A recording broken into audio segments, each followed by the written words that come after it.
Ladies and gentlemen, please take your seats. You know, we just can't speak enough these days about how important the maintenance and restoration of classic cinema truly is. And if you're within the sound of my voice, that must mean you are in the seats with once more.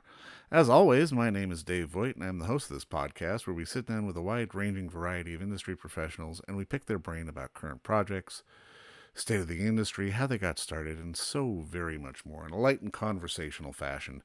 And if you like how we do things around here, I'm assuming you do because you're listening to us right now, you can subscribe to the podcast. That would be superb. You can find us over at Amazon, Apple, Spotify, Google, basically wherever you get your podcasts. And plus, we archive every single one of our episodes over at our In the Seats YouTube channel. So if you can give us a like and subscribe there as well, we would truly appreciate it. Also, don't hesitate to check us out on social media. You can find us on Facebook, on Twitter, and on Instagram at either at In the Seats or at It's Podcast One for all sorts of fun updates. And finally, and it's most important, please come by, pay us a visit over at In the Seats, intheseats.ca, where we talk all things film, television, film festivals, streaming, the moving image at large. If we love to write about it and talk about it, we'll love it when you come and read about it. So please come on by. On this episode, it's a subject that's near and dear to our hearts. It is the preservation and the restoration of classic cinema. Because, you know, there's just so much out there that needs help and care. And a lot of studios are doing a lot of good work. One of which is our friends over at Paramount Home Entertainment, who just re-released Rudolph Valentino's The Sheik, which is a classic story, which really sort of cemented Rudolph Valentino as the first Hollywood heartthrob. It broke a ton of records, and it's a fascinating film to watch, and they just re-released it on Blu-ray, and we talked with the Senior VP of Archiving over at Paramount, one Andrea Kalas, about The Sheik and just the importance of getting these classic films back into rotation. And it's a subject that's near and dear to her heart, and the team over at Paramount and at so many of the other studios are really doing great work when it comes to film restoration, because there are still so many films out there that do need attention and support, even the stuff you don't necessarily think of, because elements will degrade and things of that nature. Part of the business is restoring the films that have already been and happened, and they're doing fantastic work. But enjoy our talk with Andrea about The Sheik and this whole process, and so very much more. All right, well, obviously, Andrea, just thank you so much for the time today. I really appreciate this. My pleasure. Now, I mean, being an old film fan, I always appreciate it when studios are doing work on the really classic stuff, and just even seeing The Sheik kind of caught me off guard. Can you walk me through, I guess, sort of what was the kickoff to be like, okay, we've got to do something with this film and preserve it and release it on Blu-ray?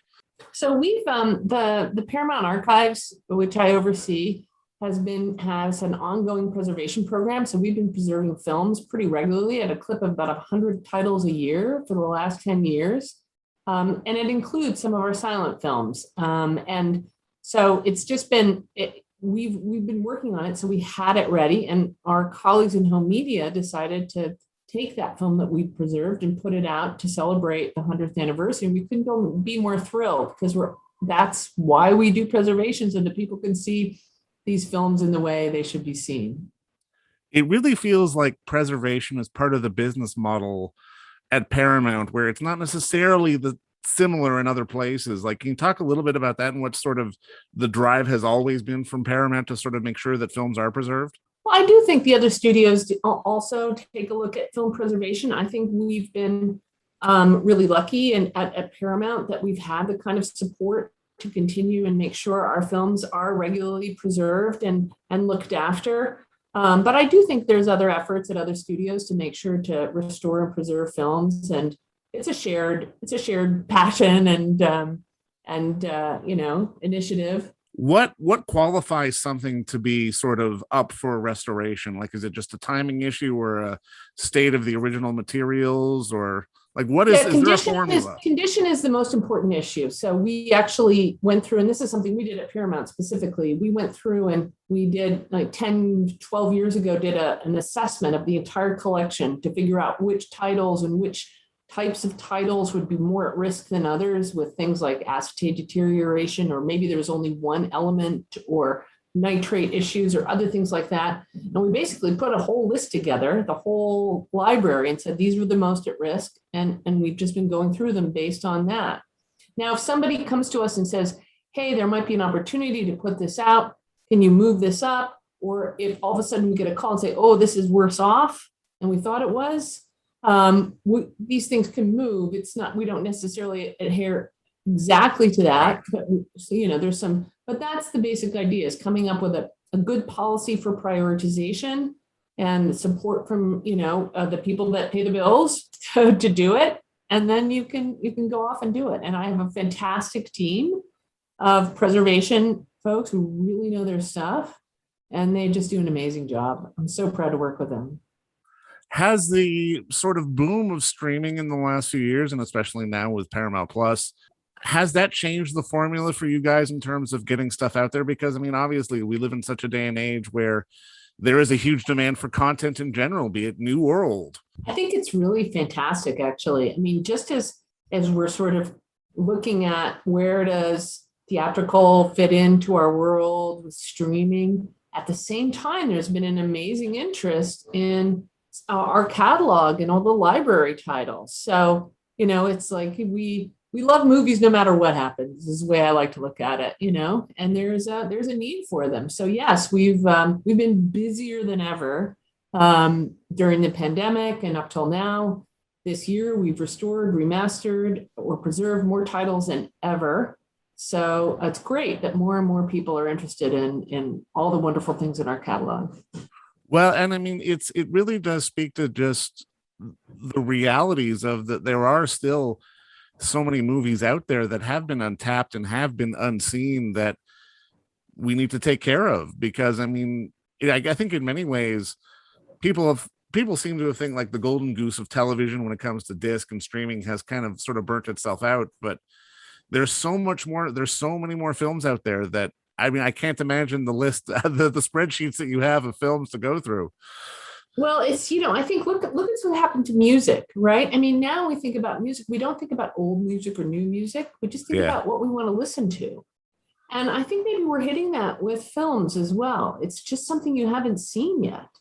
It's not necessarily something old. And that's wonderful. I love that. No, I mean, I think it's a fantastic time, especially with all the sub labels and the people that studios like yourself, like Paramount, would license out to release so many of these different titles, and the stuff that you guys release yourself as well. And I mean, I'm curious from your perspective, like, is the job done, or is the job ever done? Because I mean, obviously the more stuff that gets made, the more stuff that eventually needs restoration. An archivist job, I don't think is ever done. We're constantly doing things, and we redo things as well as, new display formats come out. So something that we did for the kinds of home monitors people had 10 years ago just looks different if you show it on a new monitor, right? Yeah. So making sure you're matching those new display formats is really important, because all the hard work you do, you want to be able to make sure people really see it. So that work is constantly going on. We're also making sure that our new titles are preserved well. So yeah, it's an ongoing process that we do.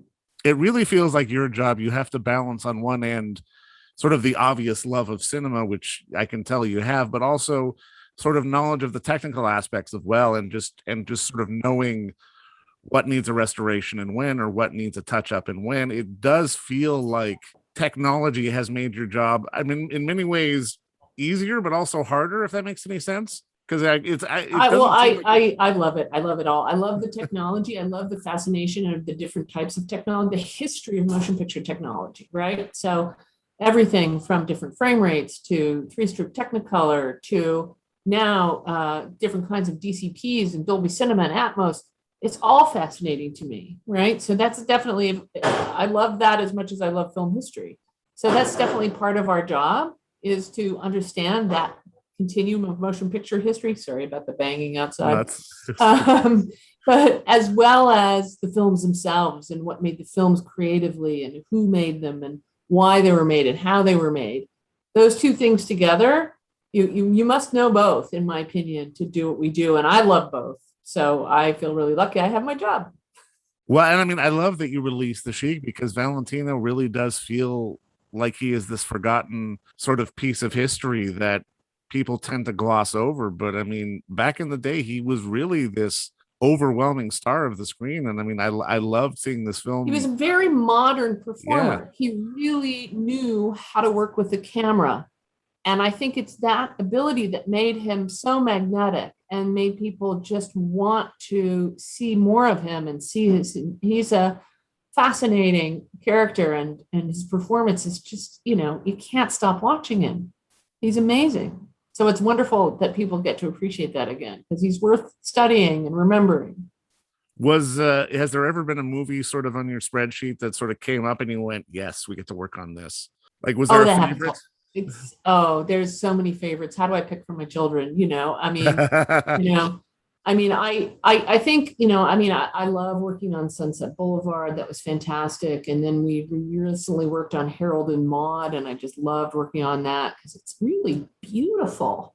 I think it doesn't get as much credit for being a beautiful movie as it is, and the soundtrack is incredible. It's just Cat Stevens, Youssef. That's it. So it's a fascinating, So yeah, no, it happens every day. I think, oh, great, I can take a look at this again and spend some time with my friend this movie. It's a great opportunity. Now I'm curious, just to put a bow on this, because obviously the elements you're working on from this for the Sheik, we're very, very old. And I mean, I know from a technological standpoint, in terms of film grade and film stock between like the 70s, 80s, and 90s, there was definitely a bit of a shift. And I'm kind of curious, how have we managed, have we managed to preserve enough of these films from, say, maybe 70s and earlier that maybe would have gotten lost along the way, just depending on, who held the rights or that kind of thing?